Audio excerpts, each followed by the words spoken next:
Hello বন্ধুরা, বিউটির রান্নাঘরে আপনাদের সবাইকে স্বাগত। আজকে আপনাদের কাঁচা কুমড়ো, আলু ও রুই মাছ দিয়ে এই গরমে পাতলা ঝোল করে দেখাবো। প্রথমে কুমড়োটা ভালো করে কেটে নিলাম, তারপরে আলুটাও কেটে নিলাম, তারপরে লঙ্কাটাও কেটে নিলাম। এরই মধ্যে আমার ভাইপো ওই কুমড়ো যে কাটা হয়েছিল সেখান থেকে কুমড়ো ও ফ্রিজ থেকে গোলাপ জল নিয়ে একটু দুষ্টুমি করছে।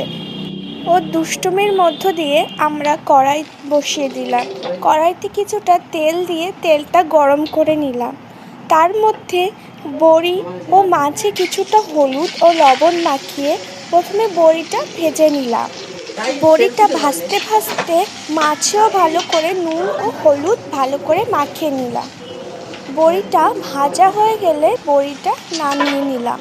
তারপরে কড়াইতে আরেকটু কিছুটা তেল দিয়ে গরম করে তার মধ্যে মাছটা দিয়ে মাছটা ভালো করে ভেজে নিলাম। পরে সেই মাছ ভাজা তেলের মধ্যে তারপর তেলের উপর কিছুটা রাঁধুনি ও কাঁচা লঙ্কা দিয়ে তার মধ্যে কুমড়ো ও আলু দিয়ে কিছুক্ষণ নাড়িয়ে চাড়িয়ে ভালো করে ভেজে নিলাম ও তার মধ্যে কিছুটা লবণ ও হলুদ দিয়ে দিলাম।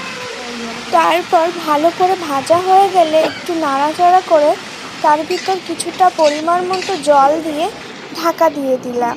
ঢাকা দেওয়ার কিছুক্ষণ পর ঢাকনাটা তুলে ভালো করে নাড়িয়ে চাড়িয়ে তার মধ্যে মাছ ও বড়িগুলো দিয়ে আবার একটু নাড়িয়ে চাড়িয়ে নিলাম। তারপর আবার একটু ঢাকা দিয়ে ঢাকনাটা উঁচু করে দেখলাম সব কিছু ভালো করে গলে গেছে। তারপরে তরকারিটা ভালো করে নাড়িয়ে চাড়িয়ে একটা পাত্রে ঢেলে নিলাম। তারপর আমাদের তৈরি হয়ে গেল আজকের কুমড়ো আলুর পাতলা ঝোল। আশা করি আপনাদের এই ভিডিওটি ভালো লাগবে। যদি ভিডিওটি আপনাদের ভালো লাগে তবে আমাদের এই চ্যানেলটিকে লাইক, কমেন্ট, শেয়ার এবং সাবস্ক্রাইব করে দেবেন এবং কোনো কিছু ভুল ত্রুটি হলে